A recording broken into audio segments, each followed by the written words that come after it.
নগাঁও পঞ্চায়ত বিচাৰোঁ আজহাৰ ইছলাম যিজন এজন শিক্ষিত ল'ৰা সমাজ সেৱক হিচাপে ভাল কাম কৰিব আৰু আমি ৰাইজে বিচাৰিছোঁ এনেকুৱা যাতে সমাজ সেৱক হিচাপে যাতে আমাৰ পঞ্চায়ত প্ৰতিনিধি হয় যাতে ৰাইজৰ দুখীয়া ৰাইজৰ কাম কৰিব পাৰে। পঞ্চায়তৰ কি সমস্যা আছে? আমাৰ অঞ্চলত ৰাস্তা ঘাটৰ সমস্যা আছে বা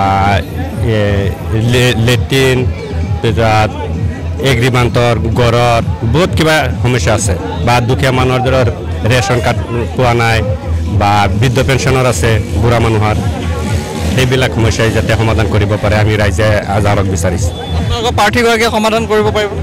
পাৰিব, নিশ্চয় পাৰিব, সেইখিনি আমাৰ বিশ্বাস আছে। পঞ্চায়ত নিৰ্বাচন এইবাৰ আমি বিচাৰিছোঁ যে নিৰ্দলীয় প্ৰাৰ্থী আজহাৰুদ্দিন আমাৰ লাগে।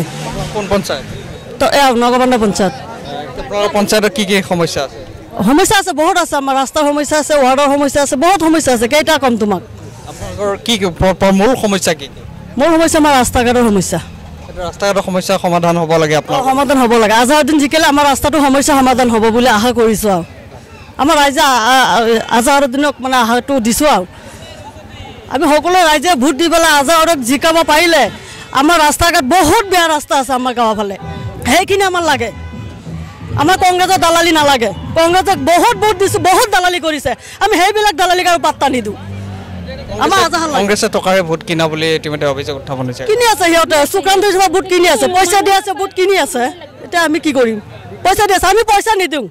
আমি আজহাৰৰ লগত দলে বলে লাগিছোঁ, আমি এনেই লাগিম, আমাৰ পইচা নালাগে। আমাৰ আজহাৰক এনেই মানুহক ভোট দিব, আমাৰ ৰাইজে এনেই ভোট দিম, আমাৰ পইচা নালাগে।